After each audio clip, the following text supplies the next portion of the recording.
जंगल का काला रेडियो।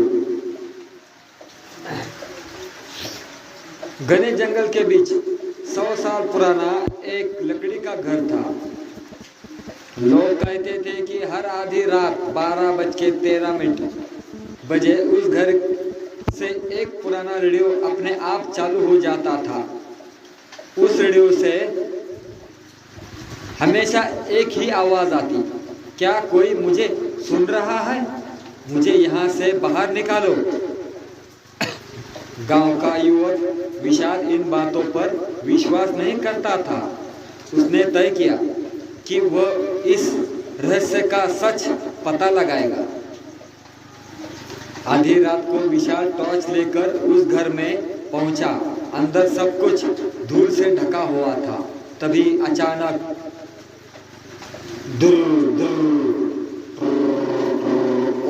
कोने में रखा टूटा हुआ काला रेडियो अपने आप चालू हो गया। रेडियो से धीमी आवाज आई, विशाल पीछे मत देखना। विशाल का दिल जोर जोर से धड़कने लगा। उसने आवाज अनसुनी कर दी और धीरे धीरे पीछे मुड़ गया। पीछे कोई इंसान नहीं था। वहां एक लंबी काली परछाई छत से उल्टी लटकी हुई थी। उसकी आंखें लाल थी और चेहरे पर कोई त्वचा नहीं थी। वह धीरे धीरे मुस्कुराने लगी।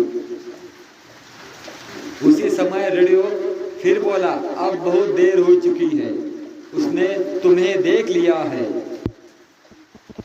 अचानक पूरे घर की लाइट जैसे चमक उठी।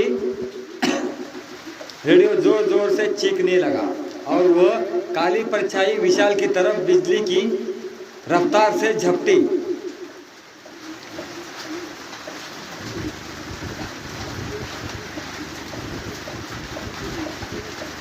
काली परछाई बिजली की रफ्तार से विशाल की ओर झपटी। विशाल ने घबराकर खुद को जमीन पर गिरा दिया। परछाई उसके सिर के ऊपर से निकलकर दीवार से टकराई, लेकिन दीवार टूटी नहीं। वो उसके अंदर समा गई, जैसे वहां कभी थी ही नहीं। अचानक पूरा घर सन्नाटे में डूब गया। तभी पुराना रेडियो फिर से अपने आप चालू हुआ। विशाल, अगर जिंदा रहना है तो ऊपर मत जाना। विशाल ने टॉर्च उठाई। तभी उसे ऊपर वाली मंजिल से किसी के धीरे धीरे चलने की आवाज सुनाई दी। हर कदम पहले से ज्यादा भारी था। अचानक सीढ़ियों पर किसी के काले जूतों के निशान बनने लगे, लेकिन वहां कोई दिखाई नहीं दे रहा था। विशाल डर के बावजूद सीढ़ियां चढ़ने लगा। जैसे ही वो ऊपर पहुंचा, उसे एक बंद कमरा दिखाई दिया। दरवाजे पर जंग लगा हुआ ताला था और लाल रंग से लिखा था, इस कमरे को कभी मत खोलना। उसी समय उसकी जेब में रखा मोबाइल अपने आप बंद हो गया। टॉर्च की रोशनी भी टिमटिमाने लगी। फिर बिना किसी के छुए खटक, दरवाजे का ताला अपने आप जमीन पर गिर गया। कमरा धीरे धीरे अपने आप खुलने लगा और अंदर से किसी बच्चे की हंसी सुनाई दी। ही। विशाल ने कांपते हुए कमरे के अंदर टॉर्च की रोशनी डाली और जो उसने देखा, उसे देखकर उसकी चीख निकल गई। विशाल ने जैसे ही टॉर्च की रोशनी कमरे के अंदर डाली, उसकी सांसें थम गई। कमरे के बीचों बीच एक पुरानी लकड़ी की कुर्सी थी और उस पर एक छोटा बच्चा बैठा था। उसके हाथ में वही पुराना काला रेडियो था, लेकिन उसका चेहरा पूरी तरह गायब था। न आंखें, न नाक, न मुंह, सिर्फ एक सपाट काला चेहरा। अचानक रेडियो अपने आप बोल उठा, इसे यहाँ से ले जाओ, वरना यह तुम्हें कभी जाने नहीं देगा। बच्चे ने धीरे धीरे अपना सिर विशाल की तरफ घुमाया। कमरे का तापमान अचानक बर्फ जैसा ठंडा हो गया। फिर बच्चे के बिना चेहरे पर धीरे धीरे एक भयानक मुस्कान उभरने लगी। उसने अपना हाथ उठाया और विशाल की तरफ इशारा किया। उसी पल कमरे का दरवाजा जोर से बंद हो गया। रेडियो में तेज आवाज गूंजी, अब तुम भी इस प्रसारण का हिस्सा बन चुके हो। अचानक कमरे की सभी दीवारें से सैकड़ों फुसफुसाती आवाज आने लगी। विशाल, हमारे साथ हमेशा के लिए यही रह जाओ।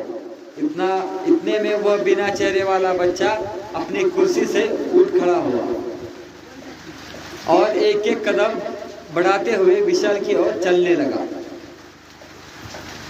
बिना चेहरे वाला बच्चा धीरे धीरे विशाल की ओर बढ़ रहा था। उसके हर कदम के साथ कमरे की दीवारें कांपने लगी। विशाल ने दरवाजा खोलने की कोशिश की, लेकिन वह बाहर से बंद था। तभी रेडियो में एक खड़खड़ाहट हुई। आप अगर बचना चाहते हो तो रेडियो बंद मत करना। विशाल समझ नहीं पाया कि ये चेतावनी किसकी थी। अचानक बच्चे ने अपना हाथ उठाया। कमरे की सारी तस्वीरें दीवारों से गिर गई। एक तस्वीर विशाल के पैरों के पास आकर रुकी। उसने टॉर्च की रोशनी उस तस्वीर पर डाली। तस्वीर में यही घर था, लेकिन घर के सामने दर्जनों लोग खड़े थे और सबसे पीछे विशाल भी खड़ा था।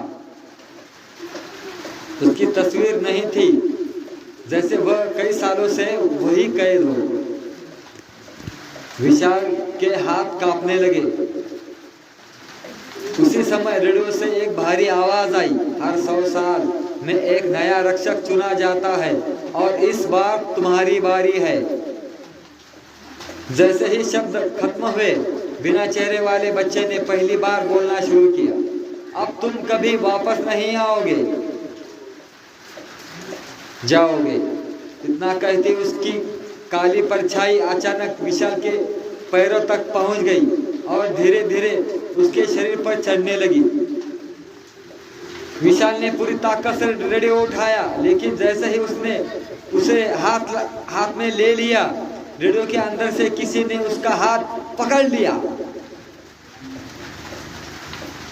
रेडियो के अंदर से निकला वो ठंडा हाथ विशाल की कलाई कसकर पकड़ चुका था। विशाल पूरी ताकत से पीछे हटने लगा, लेकिन वह हाथ उसे रेडियो की ओर खींच रहा था।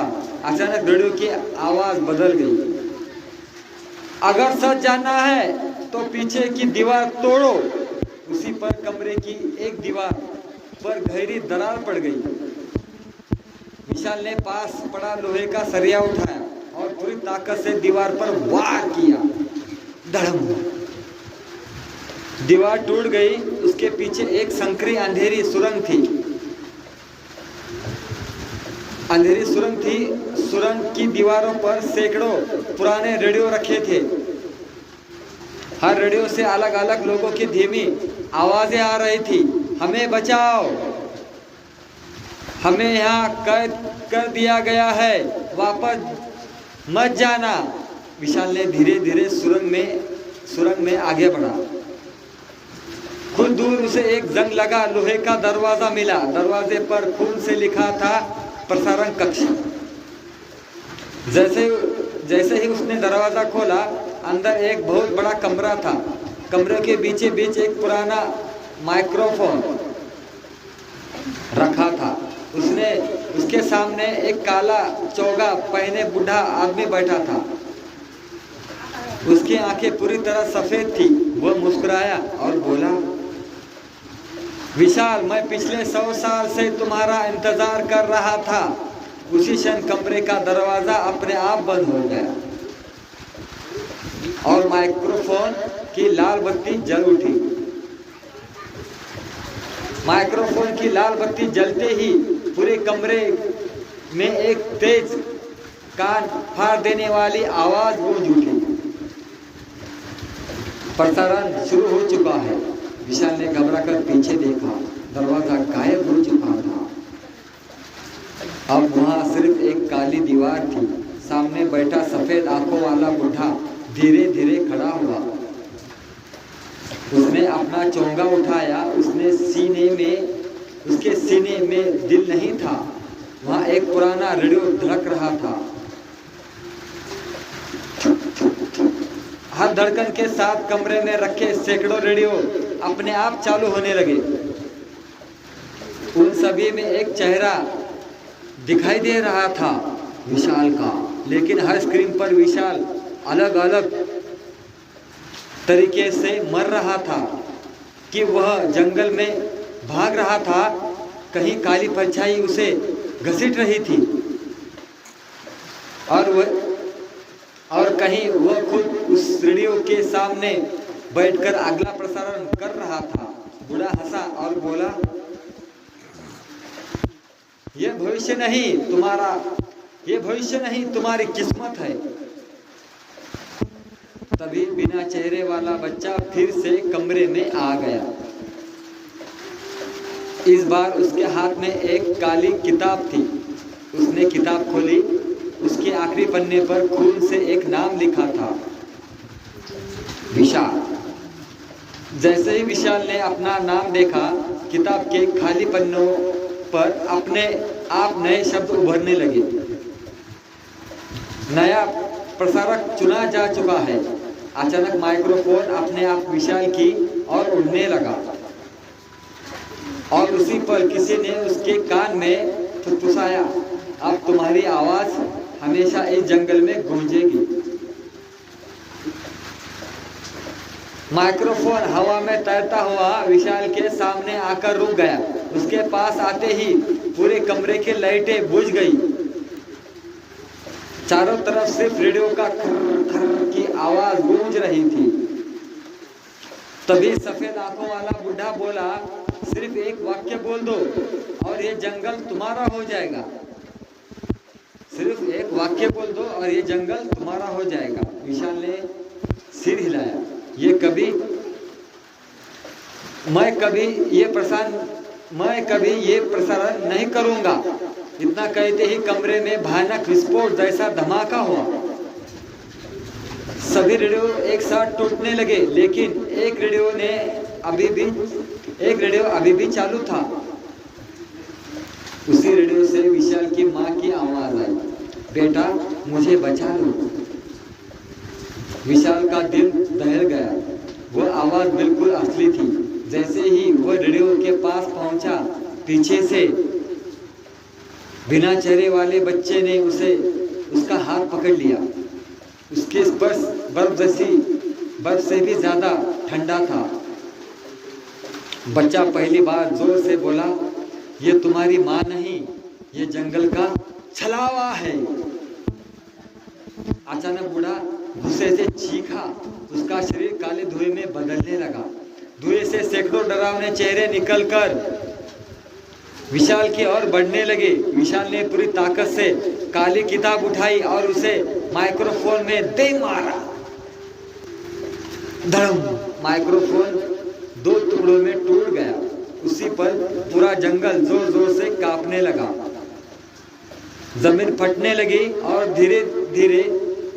घर धीरे धीरे नीचे धंसने लगा। लेकिन मलबे के बीच विशाल को एक लोहे का पुराना दरवाजा दिखाई दिया, जिस पर लिखा था, आखिरी प्रसारण कक्ष।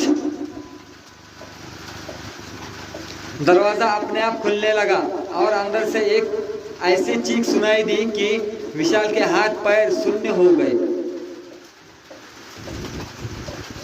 लोहे का दरवाजा पूरी तरह खुल गया। अंदर घना अंधेरा था। विशाल ने कांपते हाथों से टॉर्च जलाई। रोशनी पड़ते ही उसकी सांस रुक गई। कमरे की दीवारों पर हजारों पुराने रेडियो टंगे थे। हर रेडियो से अलग अलग सालों की तारीखें सुनाई दे रही थी। 1926, 1954, 1989, 2026। अचानक सारे रेडियो एक साथ चालू हो गए। एक ही आवाज गूंजी, एक ही आवाज गूंजी। आखिरी प्रसारण शुरू। कमरे के बीचे बीच एक विशाल काला एंटीना खड़ा था, जिसकी जड़ों से काला धुआं निकल रहा था। तभी वो बिना चेहरे वाला बच्चा विशाल के पास आया। इस बार उसकी हथेली पर एक पुरानी चाबी थी। उसने चाबी विशाल के हाथ में रखी और पहली बार शांत आवाज में कहा, मैं राक्षस नहीं हूँ, मैं भी कभी तुम्हारी तरह यहाँ फंसा था। अगर इस एंटीना को नहीं रोका तो हर 100 साल में नई आत्माएं यहाँ कैद होती रहेगी। इतना कहते ही बच्चा धीरे धीरे धुएं में बदलने लगा। उधर सफेद आंखों वाला बुढ़ा फिर से प्रकट हुआ। उसका आकार पहले से कई गुना बड़ा था। वो गर्जना करते हुए बोला, कोई भी इस प्रसारण को कभी बंद नहीं कर सकता। उसने अपना हाथ उठाया, काले धुएं की विशाल लहर विशाल की ओर दौड़ी। विशाल ने चाबी कसकर पकड़ी और पूरी ताकत से एंटीना के बीच बने पुराने ताले की ओर दौड़ पड़ा और पूरी ताकत से एंटीना के नीचे बने पुराने ताले की ओर दौड़ पड़ा। जैसे ही उसने चाबी ताले में डाली, पूरा जंगल जोर से कांप उठा। लेकिन उसी क्षण ताले के पीछे से किसी ने विशाल का हाथ पकड़ लिया। वो आवाज फुसफुसाई, अगर ताला खुला तो मैं आजाद हो जाऊंगा। विशाल का हाथ किसी अदृश्य शक्ति ने कसकर पकड़ लिया।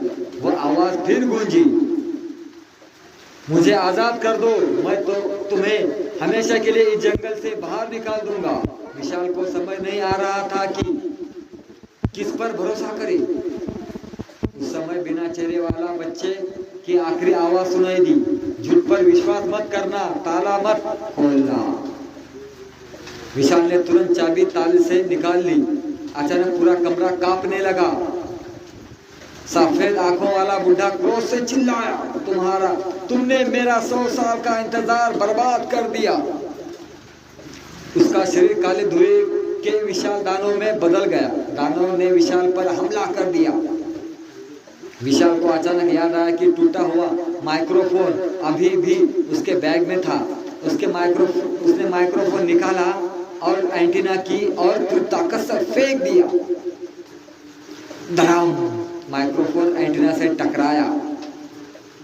तेज सफेद रोशनी पूरी कमरे में फैल गई। एक एक करके दीवारों पर लगे सभी रेडियो फटने लगे।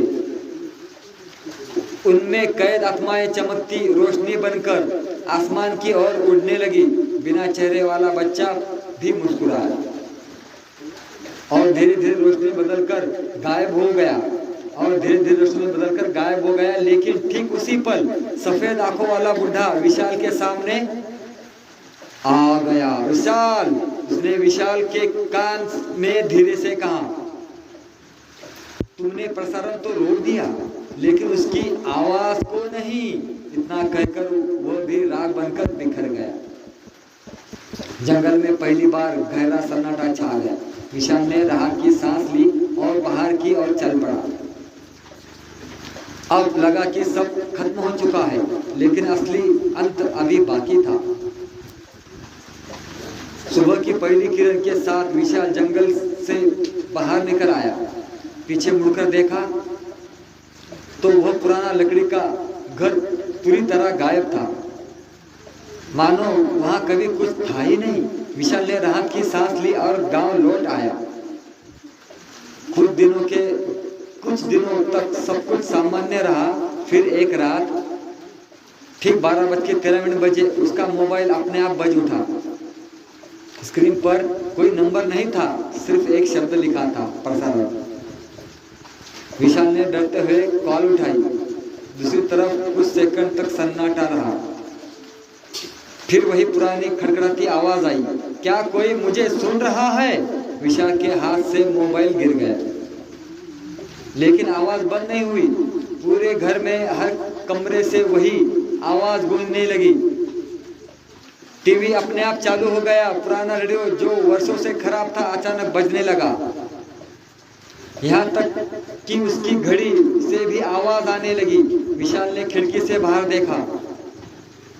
घर के सामने वो बिना चेहरे वाला बच्चा खड़ा था, लेकिन इस बार उसने विशाल की ओर हाथ नहीं बढ़ा। वो सिर्फ मुस्कुराया और धीरे धीरे धुएं में बदलकर गायब हो गया। अचानक मोबाइल की स्क्रीन पर एक नया संदेश आया। पहला प्रसारण समाप्त। अगला प्रसारण जल्द शुरू होगा। उसी क्षण मोबाइल की स्क्रीन पूरी तरह काली हो गई और उस काली स्क्रीन में विशाल को अपना चेहरा नहीं दिखाई दिया। वहां सफेद आंखों वाला बुढ़ा मुस्कुरा रहा था। समाप्त। चला मित्रांनो, ही कहाणी इथे समाप्त झाली। लाईक, सबस्क्राईब करा, कमेंट करा, शेअर करा। तर ही कहाणी काल्पनिक कथा आहे, कोणत्या गोष्टीचा कशाचा काही संबंध नाही। कमजोर दिल के ना देखे, कमजोर मनाचे पाहू नका मित्रांनो। लाईक, सबस्क्राईब, शेअर जरूर करा। तर लाईक करा, सबस्क्राईब करा, शेअर करा, कमेंट करा। बाय बाय मित्रांनो।